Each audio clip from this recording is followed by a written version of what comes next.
오늘 말씀에서는 기드온의 이 영적 타락의 모습이 나옵니다. 22절 말씀입니다.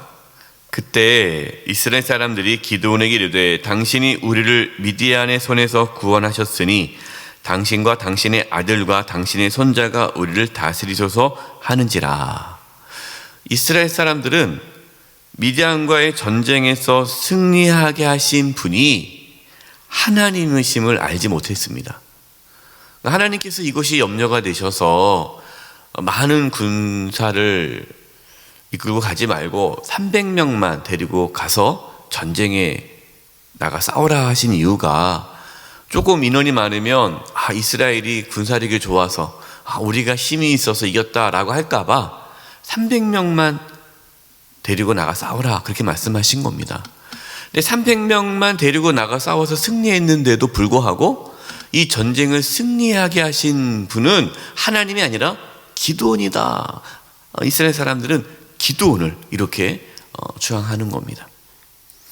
그래서 기드온이 이스라엘을 구원했기 때문에 기드온과 또 기드온의 그 후손들이 이스라엘을 다스려야 한다라고 이스라엘 사람들은 요청하고 있는 것이죠. 참 안타까운 일이 아닙니까? 물론 여러분, 우리의 수고와 헌신이 중요하죠. 하지만 우리의 모든 수고와 헌신을 통해서 하나님께서 이루셨다라는 것을 드러낼 수 있기를 바랍니다. 하나님이 영광 받으셔야지 그것이 우리가 영광 받으면 안 되는 거예요. 하나님이 하셨다. 하나님께서 하심을 우리 주변 사람들이 알아야 돼요. 그래서 우리 자녀들에게, 또 우리 주변 사람들에게 하나님이 하셨구나를 깨닫도록 말과 행동을 하는 것이 참 중요합니다. 그러니까 기드온의 말과 행동 속에는 하나님보다는 자기가 드러나지 않았나. 그러니까 이렇게 사람들이 기드온을 이렇게 높이지 않았겠습니까? 우리 늘 조심해야 돼요. 사람들이 나를 추종하지 않도록, 나를 이렇게 떠받들지 않도록 오직 하나님께서 하셨음을 늘 고백하고 또 보여주어야 합니다. 23절입니다. 기드온이 그들에게 이르되 내가 너희를 다스리지 아니하겠고 나의 아들도 너희를 다스리지 아니할 것이요 여호와께서 너희를 다스리시리라 하니라. 정말 정확한 말을 했죠. 자신이 다스리지 않고 하나님께서 이스라엘을 다스릴 것이다. 기드온은 이스라엘의 왕이 되려고 하지 않았습니다. 오직 하나님만이 왕이시다라는 것을 선포했습니다. 그러나 이러한 기드온의 모습은 진정성이 없어 보입니다.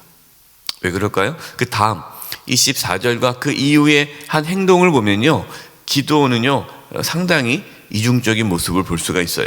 24절입니다. 기드온이 또 그들에게 이르되 내가 너에게 요청할 일이 있으니 너희는 각기 탈취한 귀고리를 내게 줄지니라 하였으니 이는 그들이 이스마엘 사람들이므로 금 귀고리가 있었습니다. 기드온은 하나님께서 이스라엘을 다스리신다, 너희들은 하나님께로만 집중해야 한다, 하나님만을 섬겨야 된다라고 하면서 이스라엘 사람들에게 뭘 요청합니까? 금 귀고리. 그러니까 금 귀고리를 요청한다는 것은 금을 요청하는 거죠. 금 귀고리. 그러니까 기드온이 요청한 것들, 이제 26절에 보면 기드온이 요청한 내용이 더 자세히 나오는데 기드온의 무엇에 관심이 있는지를 알 수가 있는 말씀입니다. 26절 보겠습니다. 기드온이 요청한 금 귀고리의 무게가 금 1700세겔이요. 그 외에 또 초승달 장식들과 폐물과 미디안 왕들이 입었던 자색 의복과 또 그 외에 그들의 낙타 목에 둘렀던 사슬이었더라. 기드온이 요청한 금 귀고리의 무게는 1700세겔. 이 1700세겔을 지금으로 계산을 하면 약 20kg이에요. 제가 한번 찾아봤어요. 이 금이 요즘에 시세가 어떻게 되나. 그랬더니 그냥 편하게 한 1kg이 8천만 원 정도 되는 것 같아요. 시세가. 그러면은 16억? 8천만 원. 예. 그러면은 거의 16억 정도 되죠? 예. 그 정도 되는 금액입니다. 엄청난 양이죠.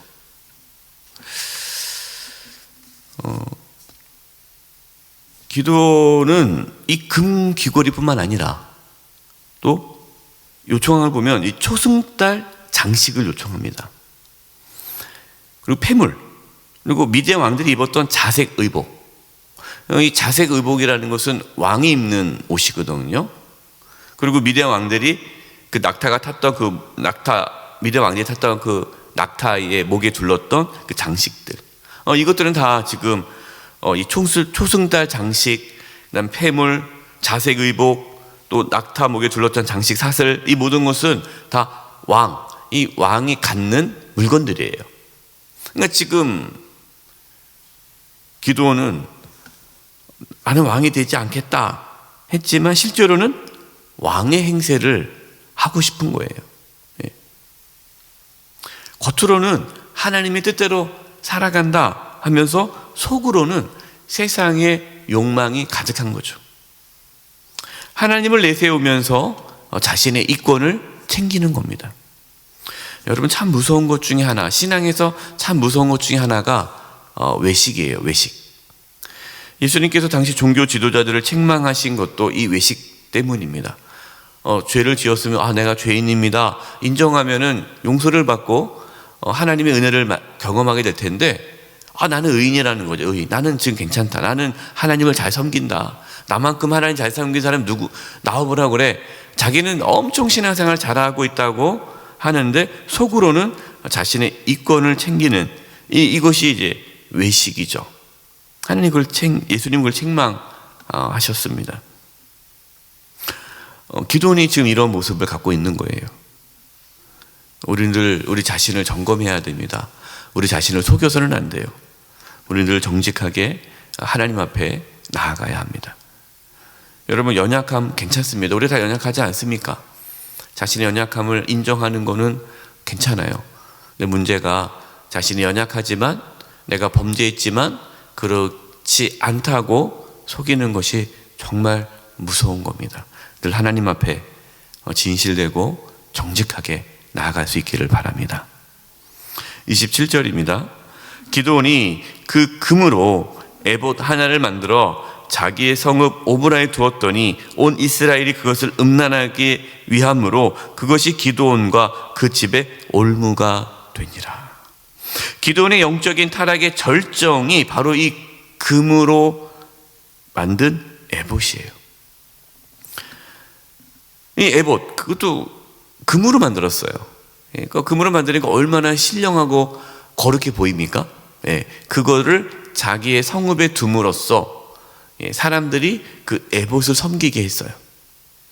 에봇은 대제사장만이 입을 수 있는 옷입니다.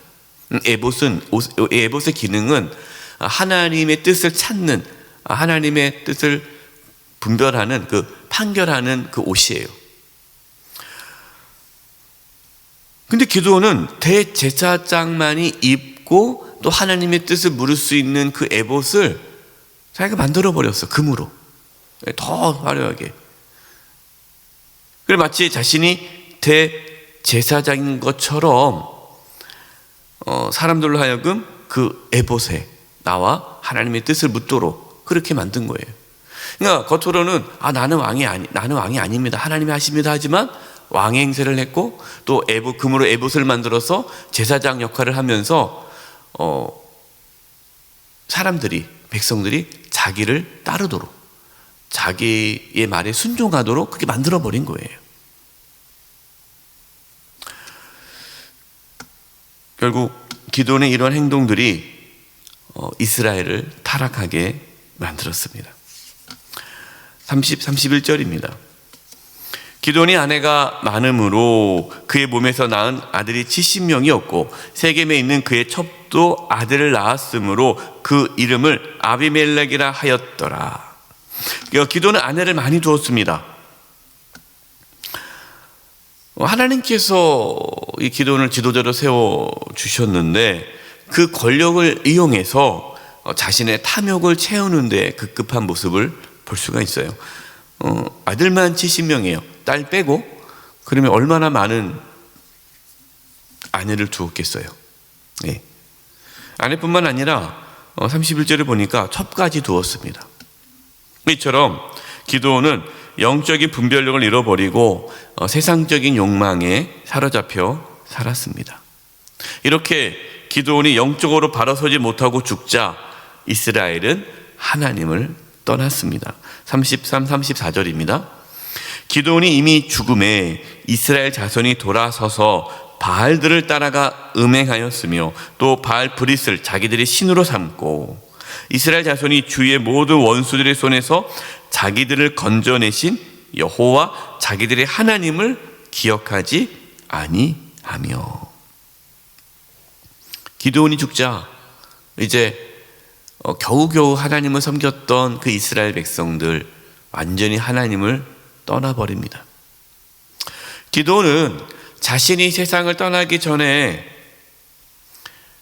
이스라엘 자손들이 하나님을 잘 섬기도록 했어야죠.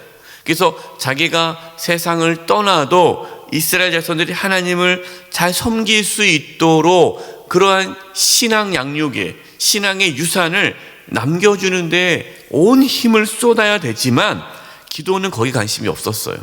기드온의 관심은 오로지 자기만 배가 부르고 자기 욕망만 채우면 되는 거예요. 자기 때만 잘 먹고 잘 살면 되는 거예요. 결국 어떠한 신앙의 유산도 남겨주지 않았던 기드온이 떠나자 하나님을 다 떠나게 된 것입니다. 우리 자녀들에게 신앙의 유산을 남겨줄 수 있기를 바랍니다.